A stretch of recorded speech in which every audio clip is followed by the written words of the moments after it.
Ya. Iya, shalom, puji Tuhan. Iya, ini panggilannya Yahya ya, Mas Yahya ya. Yahya Pak, nama baptis saya Yahya Oke, Baihaqi. Oke. oke, Mas Yahya Baihaqi. Oke, ya, puji Tuhan. Terima kasih ya sudah mau hadir untuk bersaksi dan bisa diceritakan kepada teman-teman bahwa Mas Yahya sendiri yang rindu untuk bersaksi. Ya, tidak ada istilahnya intervensi daripada pihak manapun. Dan pada Ya, malam saudara. hari ini teman-teman sudah banyak menunggu ya apa yang akan Mas Yahya sampaikan kepada kita semua dan itu pasti akan sangat memberkati kita semua. Oke, waktu dan tempat saya serahkan kepada Mas Yahya Baihaqi. Silakan, Mas Yahya. Ya, shalom. Selamat malam buat Bapak, Ibu, saudara-saudara yang terkasih yang menonton live streaming Bapak Pendeta Yusuf Manugulu. Saya di sini ingin menyampaikan sedikit kesaksian saya kepada kita semuanya. Ini atas keinginan saya sendiri, bukan ada istilah unsur paksaan, tidak ada. Saya ingin bersaksi di YouTube Bapak Yusuf Manugulu itu atas permintaan saya sendiri. Saya ingin menyampaikan bahwasanya mujizat yang telah saya alami di dalam kehidupan saya, dan saya ingin menceritakan perjalanan hidup saya sebelum mengenal Isa Al-Masih sebagai Tuhan dan Juru Selamat saya.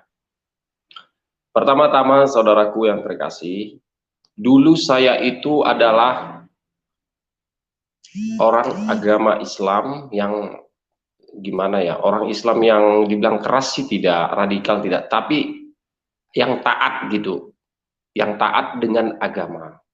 Nah, jadi saya 4 bersaudara, saya anak paling bungsu, anak paling kecil, dan saya belum menikah, masih lajang. Nah, tetapi saya itu bukan berarti mengatakan saya lajang ingin mencari jodoh di sini, tidak, tetapi saya di sini ingin menyampaikan mujizat Tuhan Yesus di dalam kehidupan saya. Dulu saudaraku yang terkasih, saya itu orangnya sangatlah bandel, ugal-ugalan, brutal. Kenapa saya brutal? Karena saya anak paling bungsu. Nah, karena saya merasa kalaupun saya ditangkap polisi, saya akan dibebaskan.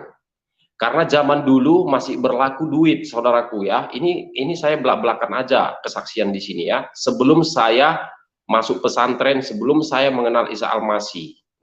Saya dulu bandel, saya balap motor. Akhirnya saya mukulin orang, akhirnya saya diangkat menjadi ketua geng motor di Sumatera Utara, di Medan, di tempat kediaman saya. Kenapa saya diangkat menjadi ketua geng motor? Karena saya itu memukulin orang bukan 1 2 lagi gitu. Dulu. Saya dulu sangat brutal, sangat bandel, sangat jahat. Ini muka saya masih ada bekasnya nih. Mana ya ini? Ini bekasnya salah satu saksi. Dan juga di tangan ada, di perut ada ya. Itu di saat saya kecelakaan. Jadi saya dulu itu saudaraku brutal, jahat banget lah, pokoknya jahat, tidak bisa. Apa yang dibilang orang tua tidak saya dengarkan, apa yang dibilang keluarga kakak abang tidak saya dengarkan. Karena saya merasa itu dulu itu namanya juga ya, dulu itu saya merasa kan gampang itu, uang kan ada, uang orang tua gitu ya, bisa ditebus dari polsek gitu. Jadi kalau makanya dulu itu saya itu saudaraku ya, dulu itu saya itu orang polsek itu sudah bosan melihat wajah saya. Kenapa mereka bosan melihat wajah saya? Kamu-kamu aja yang kami lihat katanya. Tapi saya nggak peduli. Saya tidak peduli karena saya menjaga nama sebagai ketua geng motor di Sumatera Utara, di Medan, di tempat kediaman saya. Jadi di saat saya pulang ke rumah, saya bawa motor balap, nggak tahu lari berapa itu, kemungkinan kalau nggak salah saya larinya itu 120, lari 120. Posisi saya itu sendiri, posisi hujan lebat, pasar hitam aspal basah, saya kencang.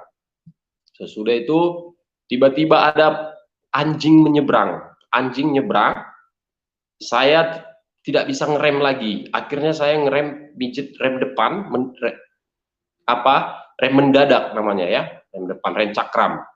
Akhirnya saya terbalik, tercampak ada beberapa meter. Sesudah itu saudaraku, di situ saya tidak sadarkan diri lagi. Ya namanya juga udah tercampak berapa meter ya toh. Nah, jadi di situ saya tidak sadarkan diri lagi gitu. Jadi saya dilarikan sama warga ke puskesmas terdekat. Puskesmas terdekat membawa saya lagi, menolak saya ke rumah sakit umum. Rumah sakit umum pertama saya dilarikan ya, yang saya tahu cerita dari keluarga saya pertama dilarikan ke puskesmas. Yang kedua saya dilarikan ke rumah sakit Adam Malik Medan. Karena rumah sakit Adam Malik Medan dekat dengan rumah saya. Nah, rumah saya dulu itu di Jalan Jamin Ginting Medan, Sumatera Utara ya, jalan mau menuju Brastagi Kawan Jahe.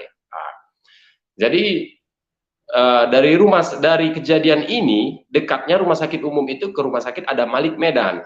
Sampai di rumah sakit Adam Malik Medan, rumah sakit Adam Malik Medan kemarin itu mengatakan saya itu tidak ada lagi harapan untuk hidup. Kenapa saya tidak ada harapan untuk hidup? Karena posisi saya dulu saudaraku sangat parah, parah banget. Ya namanya lari 120, coba saudaraku. Dan dokter Adam Malik mengatakan saya itu tidak ada lagi harapan untuk hidup. Tidak ada lagi harapan untuk hidup. Kalaupun hidup saya itu gila. Itu pesan mereka, ya toh. Akhirnya saya dirujuk ke Rumah Sakit Pringadi Medan. Rumah Sakit Pringadi Medan dokternya mengatakan begitu juga. Akhirnya dirujuk lagi ke Rumah Sakit Elizabeth Medan. Rumah Sakit Elizabeth Medan mengatakan begitu juga. Akhirnya namanya orang tua, bagaimana orang tua dengan anaknya, akhirnya orang tua mengirim saya untuk keluarga, orang tua diskusi mengirim saya untuk ke Penang, Malaysia. Akhirnya saya dilarikan, dibawa ke Penang, Malaysia, saudaraku. Sampai saya ini posisi saya nggak sadar ya, ini cerita saya tahu dari keluarga saya, karena saya tidak sadarkan diri. Sampai di Penang saya tidak sadarkan diri, saudaraku. Tidak sadarkan diri, tidak sadar gitulah. Sampai di Penang, saya di sana dikasih obat mahal itu katanya ya, obat mahal, obat bagus, memang benar bagus, nyatanya saya ini sembuh, tapi mahal gitu ya. Akhirnya sampai di Penang, di Penang saya sekitar 2 minggu. 2 minggu saya di Penang, baru saya posisi saya sadar tetapi belum sembuh total. Maksudnya sembuh total itu belum bisa saya lari-lari, belum bisa bawa motor, belum bisa bawa mobil, belum bisa, karena posisi saya di situ hanya sekedar sadar gitu. 2 minggu saya di Penang, Malaysia, baru saya sadar. Di situ, habis itu barulah saya dibawa pulang ke Medan. Baru pulang ke Medan. Sampai di Medan, saya ada sekitar 1 bulanan gitulah di Medan ya. 1 bulanan sampai sembuh total gitu. Orang tua tidak melepas saya kalau saya belum sembuh total. Jadi ada 1 bulanan saya di Medan, saya udah bisa jalan sendiri, naik motor sendiri, bawa mobil sendiri, udah bisa. Akhirnya saya keluarga berdiskusi untuk saya itu kalau bisa ya masuk pesantren lah, kalau tidak ini bakalan jadi anak setan katanya. Gitu. Kenapa mereka mengatakan saya jadi anak setan? Karena saya dulu itu saudaraku sangat brutal. Memang itu teguran dari Tuhan itu buat saya. Kenapa saya mengatakan teguran dari Tuhan? Karena saya itu dulu itu jahat benar lah saudaraku, jahat benar. Jahat benar. Kenapa saya bilang jahat benar? Saya asli orang Medan, orang Toba.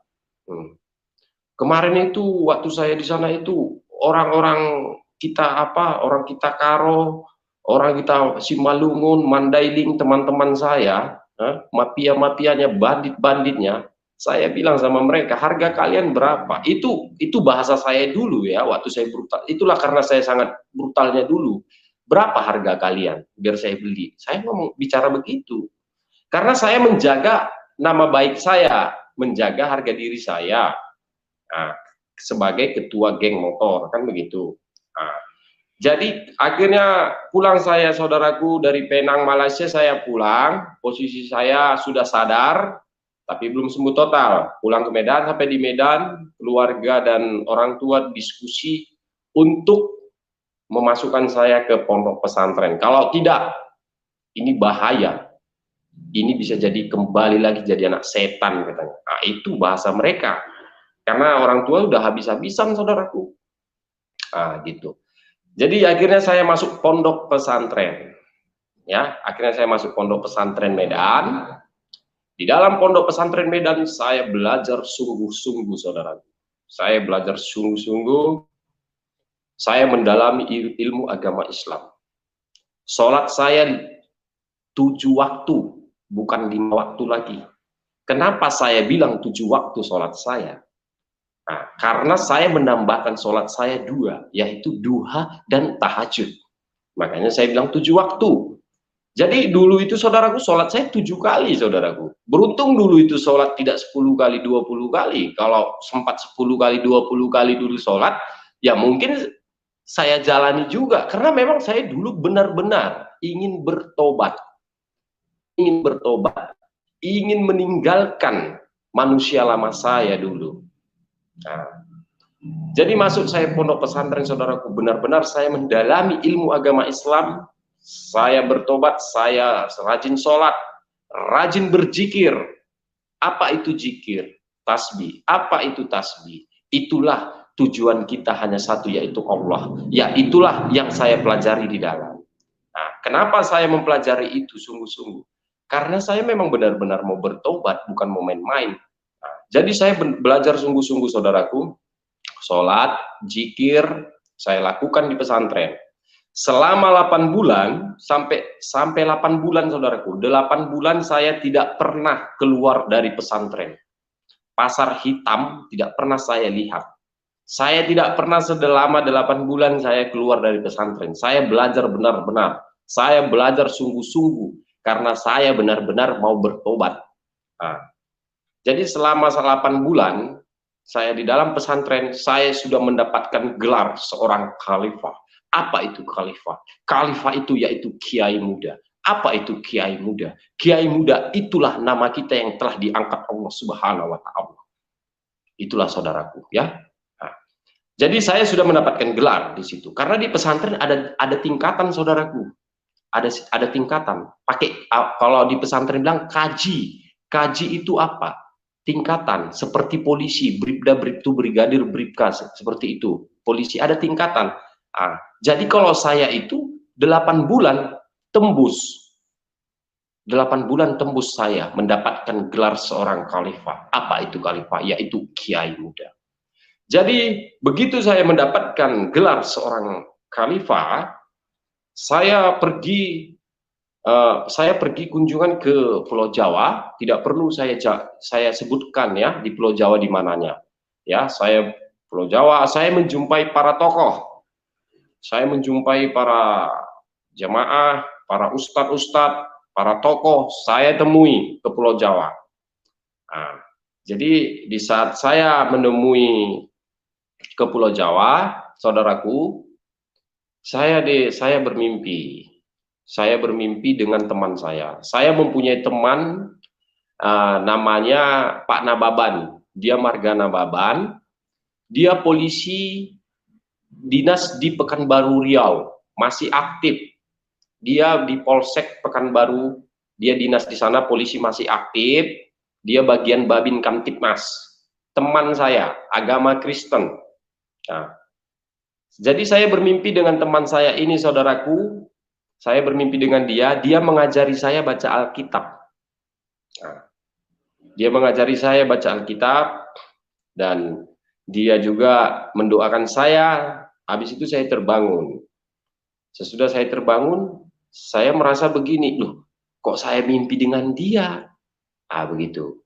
Dan juga saya mimpi dengan teman saya ini, sementara saya ini bukan orang sembarangan gitu loh ya. Serban sudah di kepala ya, serban. Nah, tasbih sudah di tangan. Apa itu tasbih? Untuk zikir ya. Kenapa saya mengatakan seperti itu? Saya di situ bingung, tanda tanya. Kenapa saya mimpi dengan teman saya, dia mengajari saya baca Alkitab, dan juga dia mendoakan saya. Sementara saya itu dulu, saudaraku, bukan orang biasa, jujur. Kenapa saya bilang bukan orang biasa? Saya mempunyai teman, ya. Saya ada teman, saudaraku.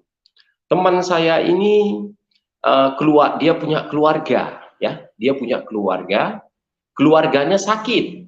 Nah, keluarganya sakit, dibawa berobat ke sana sini, tidak sembuh. Dibawa ke dukun, tidak sembuh juga.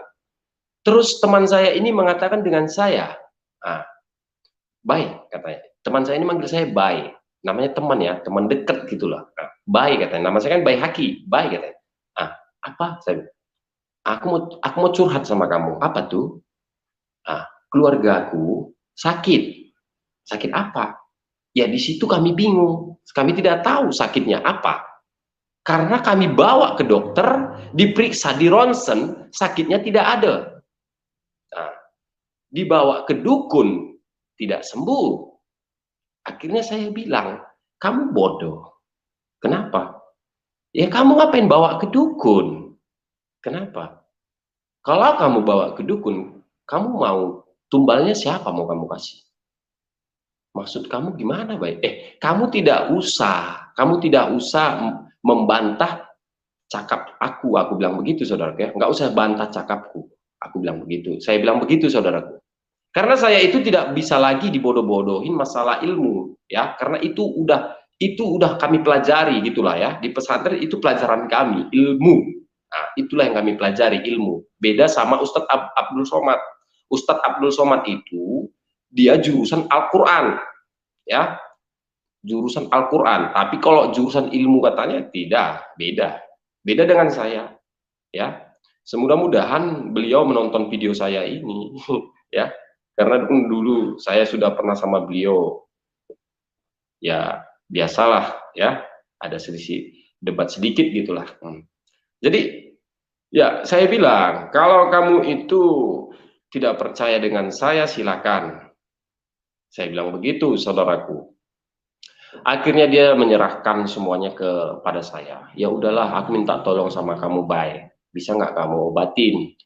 Bisa nggak kamu tolong saudara saya itu, dia sakit. Nah, akhirnya saya bilang, oke, begitu dong, oke. Insya Allah, kalau kami dulu bicara begitu, saudaraku ya, karena saya kan dulu memang Islam yang taat dengan agama loh, bukan Islam kaleng-kaleng, tidak. Insya Allah saya bilang, insya Allah bisa saya lihat sakitnya apa, bisa saya lihat siapa yang membuat dia sakit. Saya bicara begitu dengan beliau, saudaraku, dengan teman saya ini. Akhirnya saya cek, ya, dengan kepintaran saya, ya, beliau itu ternyata disantet. Nah, disantet. Kenapa beliau tidak sembuh dibawa ke dukun? Kenapa beliau tidak sembuh dibawa ke dokter? Ya jelas tidak sembuh. Yang menyantet dia itu adalah Raja Santet. Raja Santet mana? Oh, itu tidak perlu saya kasih tahu Raja Santet mana. Ya. Kemungkinan beberapa orang yang menonton video ini mungkin sudah tahu, ya. Bahkan agama Islam yang menonton video saya ini pasti dia tahu bahwasanya itu nyata di saat saya tanding ilmu dengan Raja Santet. Nah, saya mengobati dia sembuh. Akhirnya dia sembuh. Dukun santet ini marah. Kenapa dia marah? Ya jelas dia marah. Ya saya mengobati yang sakit, sementara yang buat dia sakit itu dia. Kan begitu. Dia marah, dia menantang saya. Nah, dia menantang saya, mengajak saya tanding. Oke, silakan. Saya tidak takut. Kenapa saya tidak takut? Karena saya di bawah naungan guru saya. Saya berpikir begitu ya. Nah, ini kesaksian nyata ya, saudaraku ya. Ini bukan hoak ya. Ini nyata, saudaraku ya. Semoga menjadi berkat buat kita semua ya. Biar saya ceritakan ya perjalanan hidup saya sebelum mengenal Isa Al-Masih sebagai Tuhan dan Juru Selamat saya ya. Saya berpikir begini, oke, kalau kamu menantang saya tanding ilmu, walaupun kamu ditakuti orang, walaupun kamu itu Raja Santet, saya tidak takut. Oke, ayo. Saya berpikir begini karena saya itu di bawah naungan guru saya. Itulah pikiran saya dulu. saudaraku ya. Akhirnya saya tantang dia. Saya tantang, saya tarik, saya keluarkan. Saya keluarkan yang saya tahu, dia keluarkan yang dia tahu. Akhirnya saya di situ, saudaraku, muntah darah. Saya muntah darah, dukun santetnya mati di tempat. Begitu dia mati di tempat, ada berapa hari hujan deras, pohon betumbangan. Pohon betumbangan, saudaraku. Kenapa tidak masuk media sosial? Kenapa tidak masuk berita? Masuk berita hanya dilihatkan tumbang pohon. Mereka tidak tahu apa penyebabnya itu semua. Nah, begitu dia mati, saudaraku, tewas di tempat. Saya orang Medan, saya asli anak Medan. Jadi ngomong saya agak keras, wajar, saudaraku ya. Nah, begitulah orang Medan, suaranya power, tapi hatinya selembut kain sutra, ya.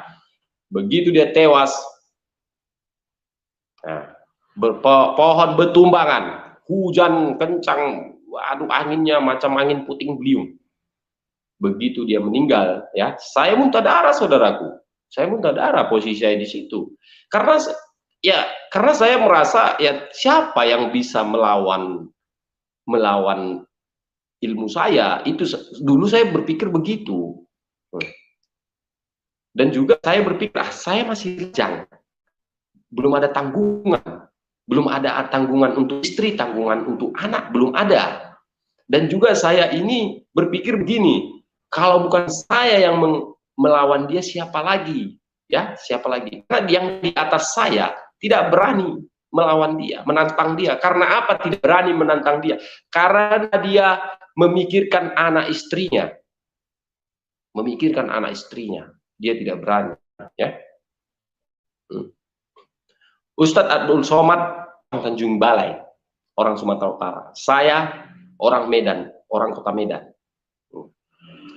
Kenapa saya kenal sama beliau? Kenapa saya itu ingin berdebat dengan beliau? Yaitu pribadi kami, tetapi itu tidak perlu dibahas di sini. Begitu, saudaraku ya. Intinya saya itu sudah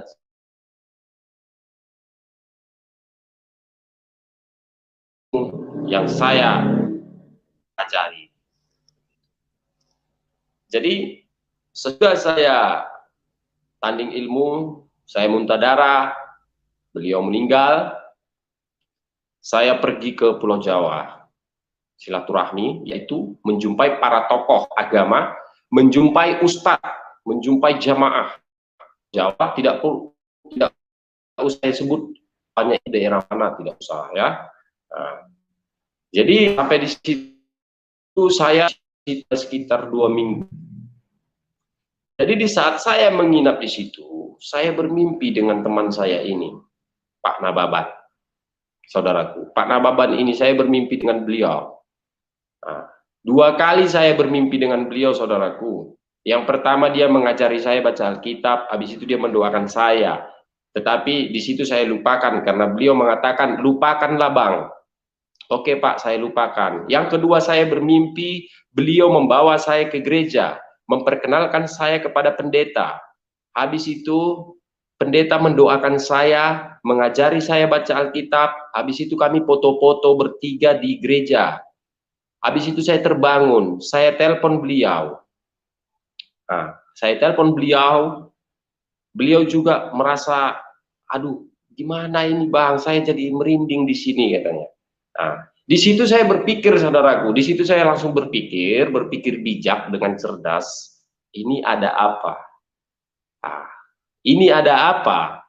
Saya bukan Islam biasa, ya, serban bukan sembarang serban, tasbih bukan sembarang tasbih, ya.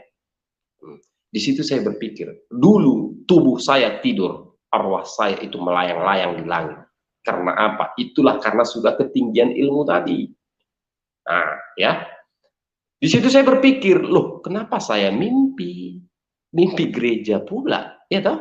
Nah, mimpi gereja. Di situ saya bertanya, oh ini satu petunjuk. Di situ saya langsung berpikir bijak dan berpikir cerdas bahwasanya itu adalah satu petunjuk dari Tuhan kita Yesus Kristus.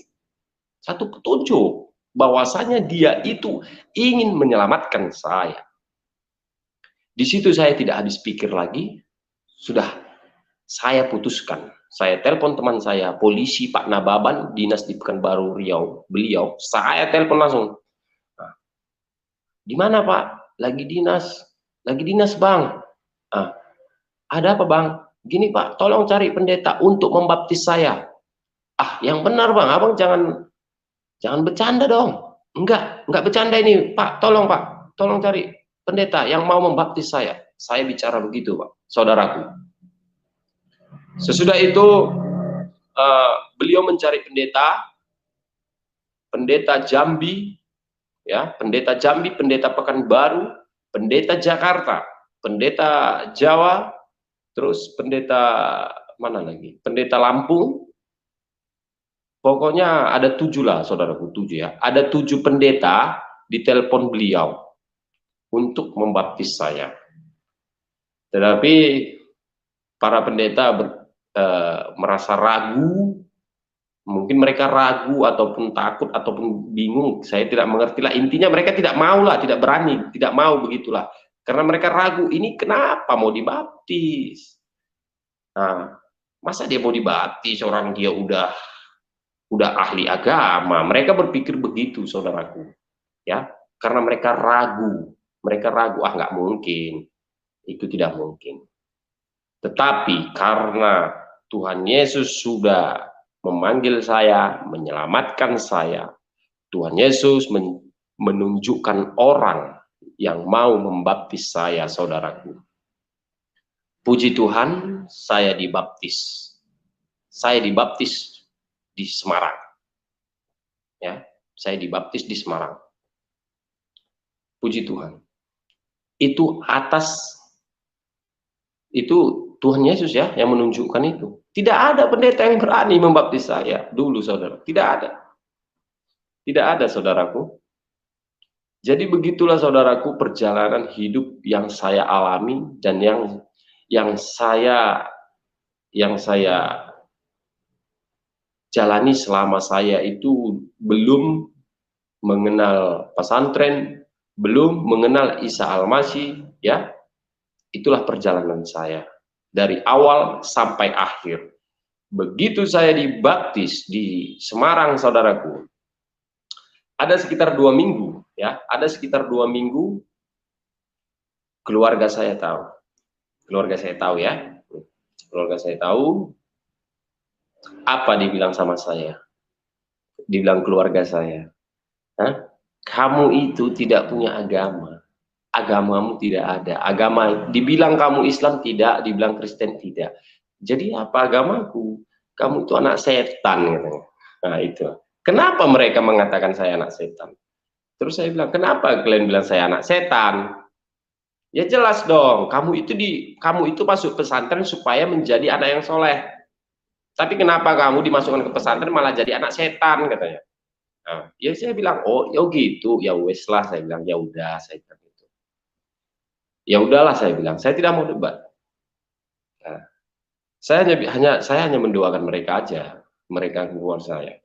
Teman-teman terdekat saya tahu saya murtad. Nah, teman-teman terdekat, kerabat-kerabat saya terdekat, mereka mengetahui saya dibaptis. Saya diancam, diteror, bahkan dikatakan saya akan dipenjarakan dan saya akan dilaporkan ke Polda Medan. Tetapi saya sehat sampai sekarang ini. Diancam saya, saudaraku, diancam, diteror, HP saya tidak pernah diam. Saya akhirnya saya ganti kartu. Saya ganti kartu, dapat juga nomor saya, tidak tahu siapa yang memberi. Saya tidak tahu dari siapa mereka tahu nomor saya. Iya, saudara. Ancaman teror itu, caci maki fitnah, itu saya terima. Dicaci, dimaki, difitnah, dihujat, dikatakan anak setan, dikatakan api neraka akan tempatmu, katanya. Kayu katanya, kayu, kamulah nanti kayunya di api neraka, dibilang. Saya diam. Saya tidak ambil pusing. Saya tidak mau ambil pusing. Saya bilang, ya sudah ya, HP matikan ya, aku lagi sibuk. Ya itu alasan saya. Tetapi begitu HP saya matikan, saya langsung berdoa.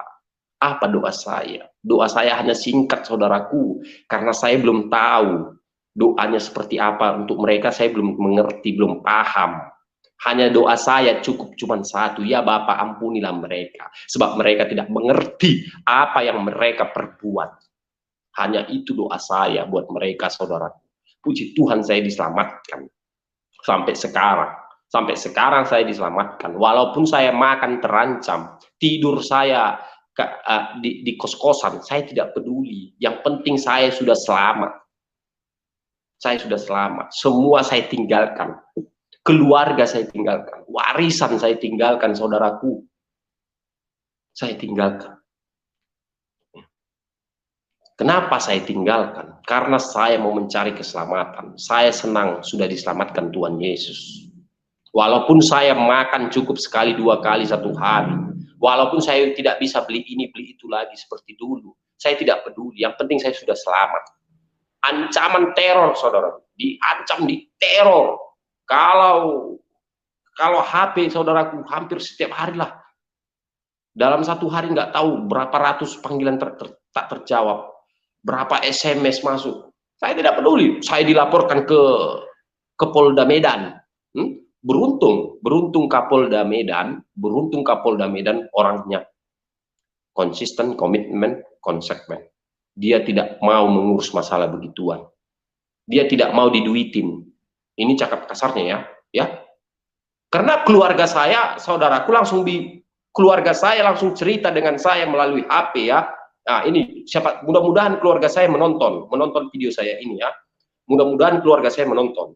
Keluarga saya menelpon saya, mereka bilang sama saya, mereka akan melaporkan saya ke Polda Medan, ya, ke Polda Medan dan akan menduiti Kapolda. Akan menduiti Kapolda katanya. Tapi aku nggak ada ditangkap, tidak ada, sehat aku. Karena apa? Karena memang aku bukan mau dibinasakan. Karena aku percaya Tuhan Yesus itu tidak akan membinasakan, melainkan memberikan hidup yang kekal. Begitu, saudaraku.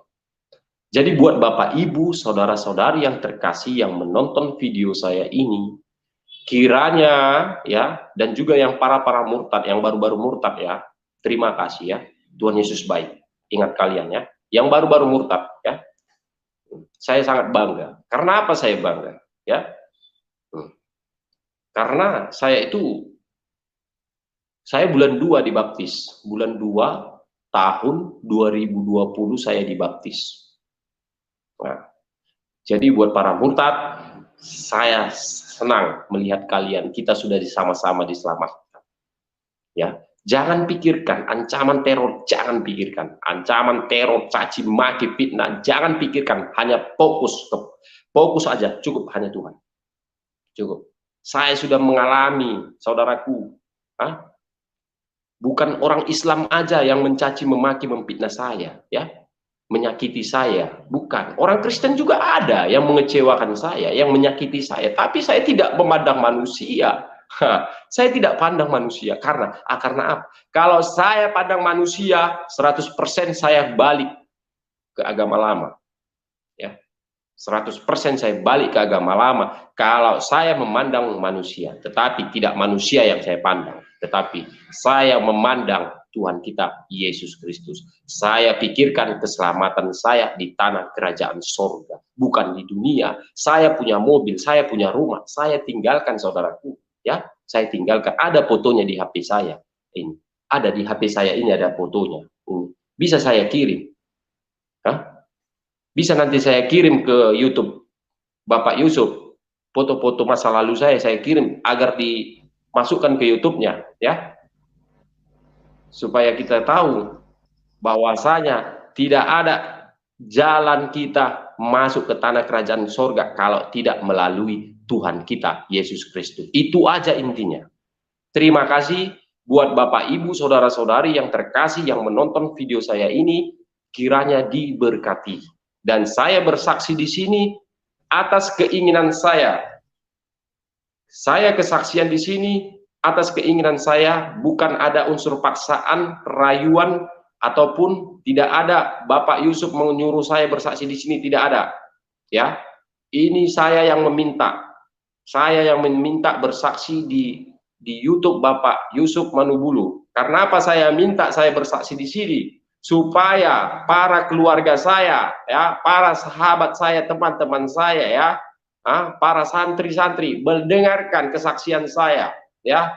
Saya tidak mau kalian itu salah jalur, ya. Saya tidak mau, ya.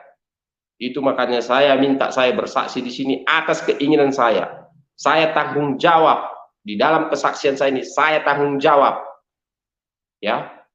Yang penting saya sudah selamat. Itu aja intinya. Kenapa saya selamat? Karena saya sudah menerima Tuhan kita Yesus Kristus sebagai Tuhan dan Juru Selamat saya. Itu aja intinya. Oke lah, terima kasih buat Bapak, Ibu, saudara-saudara yang terkasih semuanya. Siapa tahu ada yang mau bertanya, silakan. Saya akan menjawabnya. Oke, terima kasih Pak. Ya, puji Tuhan. Ya, luar biasa Mas Yahya Baihaqi, sebuah perjalanan hidup yang sangat memberkati. Bagaimana seseorang yang tadinya tidak mengenal Tuhan Yesus, tapi kuasa Roh Kudus begitu dahsyat. Pada saat Tuhan Yesus menghampiri lewat rohnya, maka inilah iman yang ditunjukkan oleh seorang Yahya Baihaqi, adalah iman yang begitu teguh di dalam Tuhan Yesus. Karena apa? Karena mempercayai Tuhan Yesus bukan hanya sekedar di dalam ucapan, tapi ada kekuatan, ada power yang luar biasa yang bekerja di dalam hati manusia, sehingga keteguhan iman itulah yang disampaikan pada malam hari ini. Oke teman-teman, dan menjadi kerinduan daripada Mas Yahya supaya banyak orang juga bisa menemukan apa yang telah ditemukan oleh beliau, dan itulah tujuan beliau hadir di tempat, di channel ini, untuk bisa berbagi kebaikan yang telah diterima oleh seorang Mas Yahya, itu bisa di-share kepada banyak orang. Dan pada malam hari ini, saya yakin sekali banyak orang yang diberkati, banyak orang yang diteguhkan imannya, banyak orang yang mengalami pemulihan di dalam hidup ini, karena tidak ada Tuhan kecuali Tuhan Yesus Kristus. Oke, kita akan berjumpa di program selanjutnya. Dan sekali lagi terima kasih buat semuanya. Tuhan Yesus memberkati kita semua. Dan salam kemenangan buat kita semua. Amin.